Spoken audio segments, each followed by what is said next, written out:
Vamos dar continuidade à disciplina Terapia Psicoteológica, passo 4, processo interventivo. Trabalhar a situação problema e a pessoa problema. Até agora nós falamos sobre a fundamentação teórica, fundamentação psicológica da psicoteologia, destacando os aspectos de psicoeducação, de autoobservação, de autoestima e autogoverno. Mas como nós estamos falando de psicoteologia, é importante também conhecer, saber utilizar a fundamentação teológica. E dentro desse assunto, a principal fundamentação teológica da psicoteologia é a doutrina da salvação, que é um processo abrangendo também o processo da conversão. Lembrar que salvação não é um status que se adquire, e sim uma maneira de viajar, isto é, a salvação é um processo onde cabe à própria pessoa operar a sua salvação. Sabemos que a salvação depende do Pai, do Filho e do Espírito Santo, mas sabemos também o quanto o apóstolo Paulo nos exorta, principalmente em Filipenses capítulo 2, verso 12, onde ele diz que nós devemos operar a nossa própria salvação, a nossa própria santificação.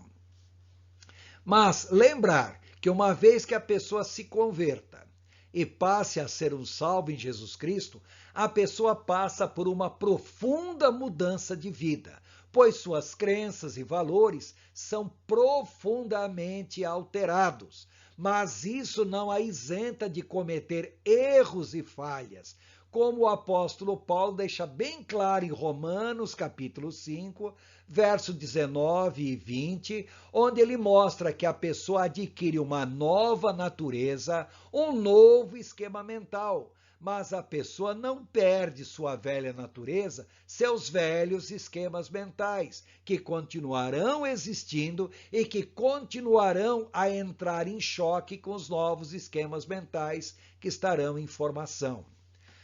Muitas vezes a pessoa utiliza inclusive a sua vida religiosa como justificativa ou desculpa para encobrir os erros grosseiros que praticou ou está praticando. Ou seja, a velha natureza continua atuando e a pessoa vai buscar justificativas religiosas, teológicas, espirituais para continuar na prática do pecado, para continuar na prática da velha natureza. Em outras palavras, o fato da pessoa se converter não quer dizer de maneira alguma que ela deixou de cometer erros e pecados. Muito pelo contrário, eles podem se tornar cada vez mais fortes na vida da pessoa se ela não souber realmente administrar tudo isso. Lembrar que a conversão é uma mudança de vida. E no processo terapêutico, o que nós queremos também é uma mudança de vida. E vamos comparar essa mudança de vida com a própria salvação. Entenda, a salvação é um processo. As mudanças que ocorrem no processo terapêutico, como o nome diz, ocorrem por processo, não são instantâneas. É interessante que haja um momento que marque a intenção da pessoa a iniciar o processo de mudança. Assim como na conversão, normalmente a pessoa se lembra de um momento em que foi feito um apelo para ela aceitar Jesus. Se não lembra desse momento, pelo menos ela vai se lembrar do momento que foi batizada. Se ela não se lembrar do momento que foi batizada, pelo menos ela saberá que foi batizada um dia. A mesma coisa no processo de mudança. Muitas vezes nós temos que estimular a pessoa a marcar um momento em que ela vai assumir uma postura de mudança em sua vida. Lembrar também que a pessoa, quando ela se converte, ela tem que entender teve a participação dela, mas a participação maior da sua conversão deve-se à presença do Pai, do Filho e do Espírito Santo na sua vida.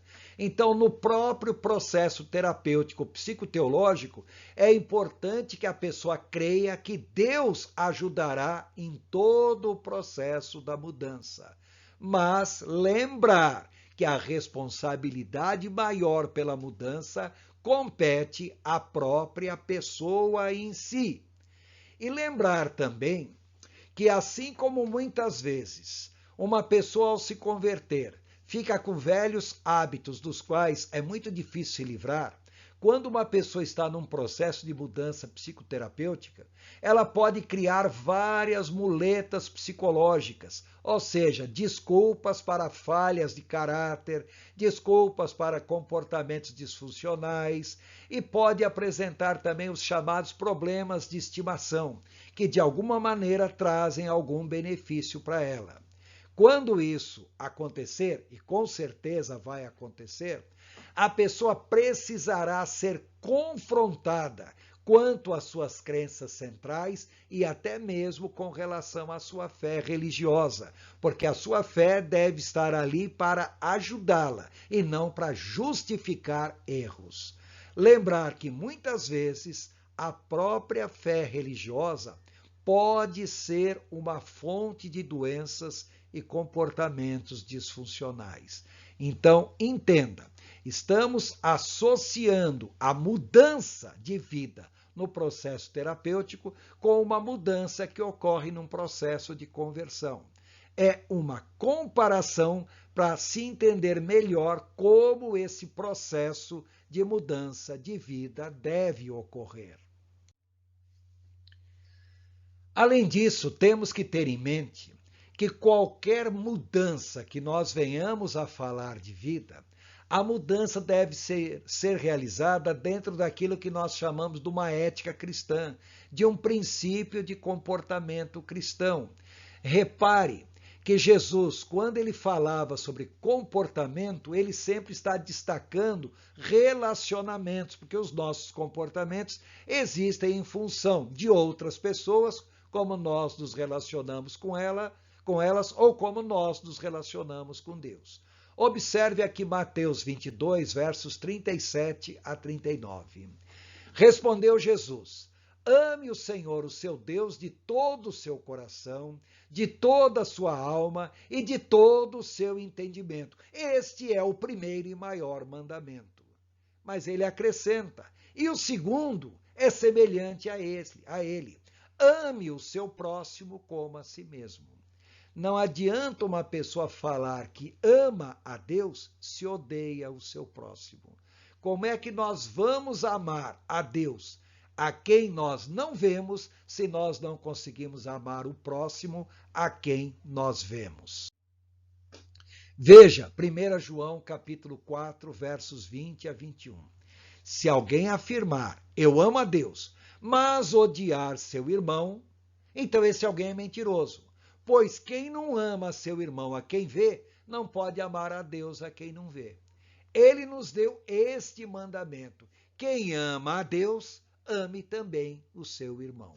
1 João, capítulo 4, versos 20 e 21.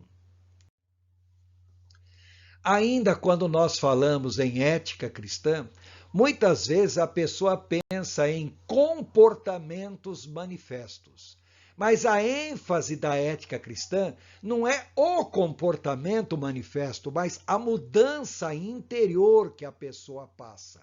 Então, observe agora em Colossenses, o apóstolo Paulo destaca 10 sentimentos que deveriam existir em todo relacionamento social.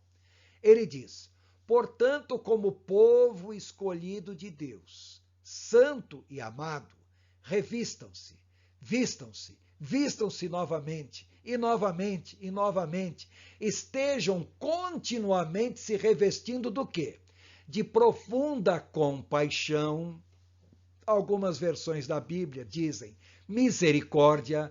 Lembrar que a palavra misericórdia quer dizer coração dedicado a. Então, revistam-se de um coração compassivo e dedicado às demais pessoas. Revistam-se também de bondade, de acordo com a versão da Bíblia, benignidade, sem precipitação em julgar. Lembrar que a palavra benigno não quer dizer bem. Benigno quer dizer não julgar mal ninguém, sempre julgar bem as pessoas até prova em contrário. Revistam-se também de humildade. A palavra humilitas, humus quer dizer saiba se rebaixar. Revistam-se de mansidão. A palavra mansu em latim quer dizer aquele que se deixa aprender, aquele que se deixa doutrinar, melhorar. Revistam-se também de paciência. De acordo com a versão da Bíblia, diz longanimidade. É necessário ter uma paciência extrema para que nós possamos conviver com as outras pessoas. Repare que nós falamos 10 sentimentos. Até agora, enumeramos 5. Compaixão, bondade, humildade, mansidão e paciência. Quais são os outros 5? Continuando, o texto diz: suportem-se uns aos outros.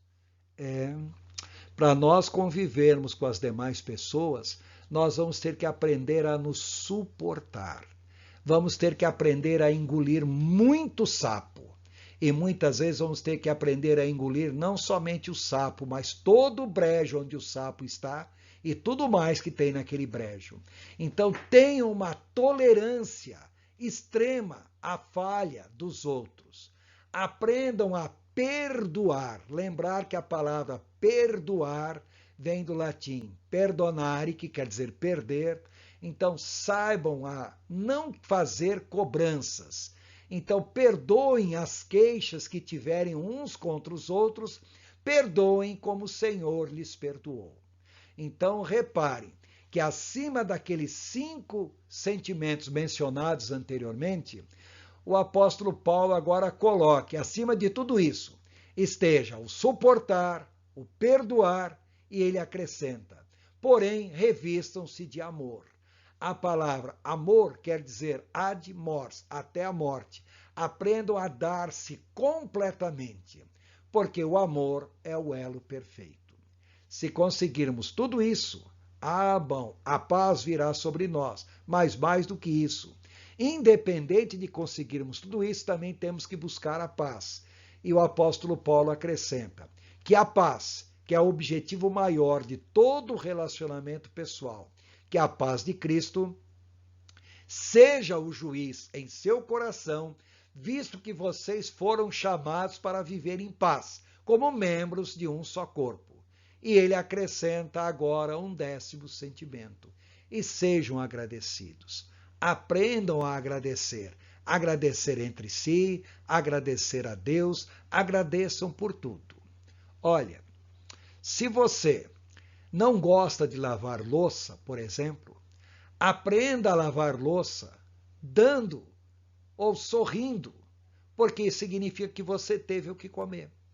Então, lembre-se que antes de achar que lavar louça é uma tarefa enfadonha, lembre-se que você teve o que comer, que foi algo extremamente gratificante. Então, agradeça sempre, até mesmo aquelas coisas que aparentemente são ruins da sua vida.